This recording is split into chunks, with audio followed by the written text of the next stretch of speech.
और गोल्ड में इसलिए मैंने नहीं डाला क्योंकि मैं वॉरेन बफेट का बहुत बड़ा डिसाइपल रहा हूँ। तो उन्होंने भी कभी गोल्ड को एज एन एसेट क्लास माना नहीं है, क्योंकि गोल्ड कुछ प्रोड्यूस नहीं करता है। एटलीस्ट जमीन आप खरीदते हो तो आप उसको रेंट पे लगा सकते हो, एफडी करते हो तो आपको उसको एक रेंटल इंटरेस्ट इनकम मिलती है, इक्विटीज में डिविडेंड प्लस ग्रोथ मिलता है।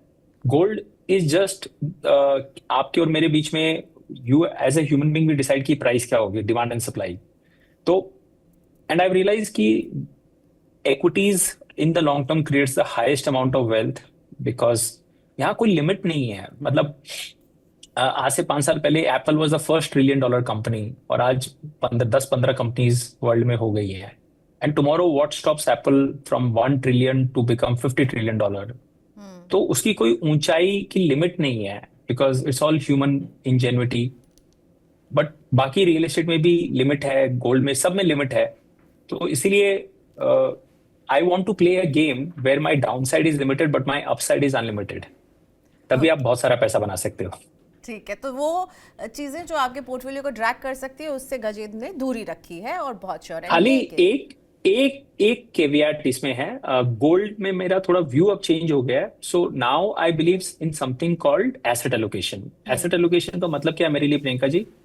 जो भी हर एसेट क्लास जो वर्ल्ड में है, साइकिल्स होती हैं, चाहे वो रियल एस्टेट हो, चाहे वो गोल्ड हो, इक्विटीज हो, सबकी साइकिल्स आती हैं। हम्म। यानी अच्छा समय आता है और बुरा समय आता है। अब मैंने रियलाइज किया है कि कभी ऐसा समय आएगा जहां गोल्ड का समय बहुत खराब चल रहा है, इक्विटीज का समय बहुत अच्छा चल रहा है। उस वक्त मैं 20-30% मेरा इक्विटी पोर्टफोलियो को फ्लिप करके, जो अच्छा अगर मैंने प्रॉफिट बनाया, बेच के गोल्ड ले लूंगा एज अ कॉन्ट्रा बेट, और फिर उसमें पैसे बनाऊंगा। तो आपको जस्ट एक एग्जांपल देने के लिए, 2012 से लेके 2019 तक गोल्ड ने 0% रिटर्न दिया है इंडिया में। हम्म। 7 साल का पीरियड में आपने गोल्ड में पैसे नहीं बनाए।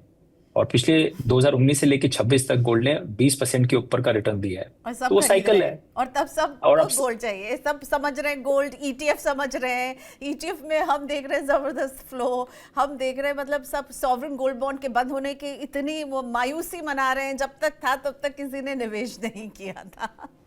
बिल्कुल, तो दुनिया जनरली उल्टी करती है, बिकॉज दुनिया में investing is a popularity contest. जो सबसे ज्यादा पॉपुलर है उसमें सबसे ज्यादा फ्लोज आएंगे। मुझे ये देखना है कि जिसमें फ्लोज नहीं आ रहे हैं, सब लोग वहां से निकाल के भाग रहे हैं, और सब लोगों ने उस एसेट क्लास को हमेशा के लिए बता दिया कि इसका कुछ नहीं हो सकता है। मुझे उस वक्त जाके उसमें पैसे डालने हैं, और बहुत ज्यादा डालने हैं। अच्छा, तो तो ये अब भी तो कभी वॉरेन ऐसा मौका बफेट का आएगा ये तो हम रूल है करेंगे। कि जब सब डरे तो आप थोड़े से ग्रीडी हो जा रहे हैं, यानी आप खराब समय का, गोल्ड में कह रहे हैं आप खराब समय का वेट करेंगे, ठीक है। तो इक्विटी में भी बिल्कुल। यही फंडा रहता होगा, खराब समय में में आप खरीदारी करते होंगे, तो ये अभी का समय तो आपके लिए गोल्डन पीरियड रहा होगा इक्विटी के लिए। बिल्कुल, मैंने मार्च महीने में काफी पैसे डाले थे, जब अभी मार्च लोज बनाया था। और हालांकि 1 महीना 2 महीना बहुत शॉर्ट टाइम होता है, मार्केट्स वहां से 10% बढ़ गए हैं, और मेरे पोर्टफोलियो में भी 10-12% एब्सोल्यूट रिटर्न लास्ट 2 महीने में आ गए हैं।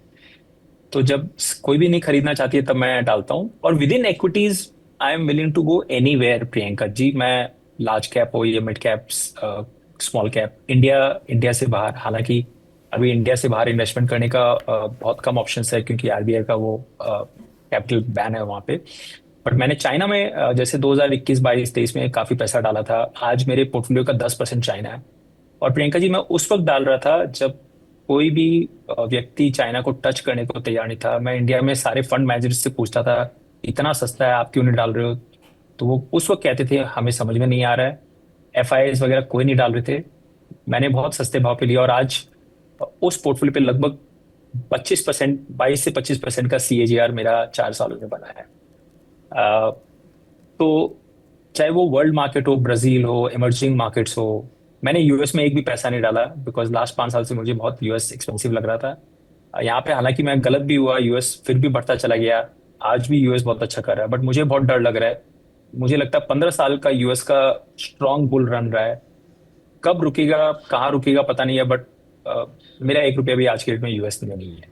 व्हाट अबाउट ताइवान, गजगन जी, सभी लोग ताइवान की बात कर रहे हैं, एआई का प्ले ताइवान उनका स्ट्रांग है। ताइवान आप कह सकते हैं मेरे से मिस हो गया। हालांकि मैं कभी नैरेटिव्स पे नहीं डालता। स्टोरीज पे मैं कभी पैसा नहीं डालता, मैं हमेशा नंबर्स देख के पैसा डालता हूँ। हम्म। तो जैसे चाइना ने पिछले 3 साल 5 साल का रिटर्न्स बहुत खराब दिया था, इसलिए मैंने चाइना में डाला। और ताइवान इसलिए मिस हो गया क्योंकि ताइवान का एक ही फंड था और इतना नहीं था, तो वो नहीं हुआ। बट ब्राजील में मैंने डाला है पिछले 1 1.5 साल में, और वहाँ ठीक पैसा बना है। तो जो भी मुझे फंड्स इंडिया से अवेलेबल हैं, और जहां मुझे लगता है पिछले 5 साल का रिटर्न 7 साल का रिटर्न कुछ नहीं बना, मैं वहां पैसा डालता हूँ।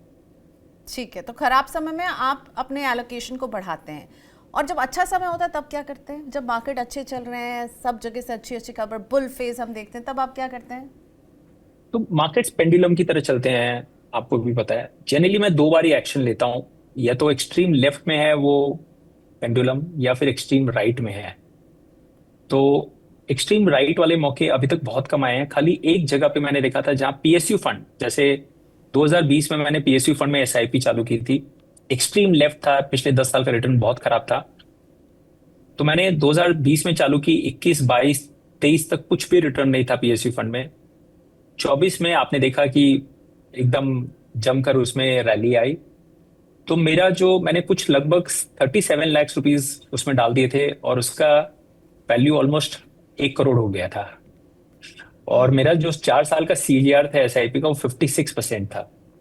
मुझे लगा ये बहुत too good to be true है, सारी दुनिया भर भर के पीएसयू में पैसा डाल रही है, मुझे अब यहाँ से निकल जाना चाहिए। तो मैंने वो पैसे पूरे वहां से निकाल लिए, ऑलमोस्ट जो भी लॉन्ग टर्म कैपिटल गेन से। और फिर मैंने उस वक्त उस सेक्टर में डाला, बैंकिंग सेक्टर में डाला, जो पिछले 4 साल से 5 साल से चलानी है। तो in hindsight that was a very good call. तो ऐसे टाइप के जब मौके आते हैं ना, जब मुझे लगता है कि मेरा 5 साल का पोर्टफोलियो रिटर्न, एसआईपी रिटर्न अगर 30% 40% दिखा रहा है, और और आपको खाली ये देखना है कि इसमें फ्लोज कितने आ रहे हैं। एमफिक की वेबसाइट पे आपको सारे फ्लोज पता चलते हैं। अगर सारे रिटेल इन्वेस्टर्स उस सेक्टर थीम में पैसा डाल रहे हैं, तब मैं वहां पार्टिसिपेट नहीं करना चाहता, बिकॉज मुझे मालूम है retail will always go wrong. Because वो हमेशा लास्ट 6 महीने 12 महीने 1 साल 2 साल का रिटर्न देख के आते हैं। और जब 2 साल वो रिटर्न नहीं बनता है, तब वर्स्ट टाइम पे वो लोग एग्जिट भी करते हैं। It has happened many times in the past, and it will happen many times in the future, because it is human nature. और इंसान का नेचर नहीं बदलता है।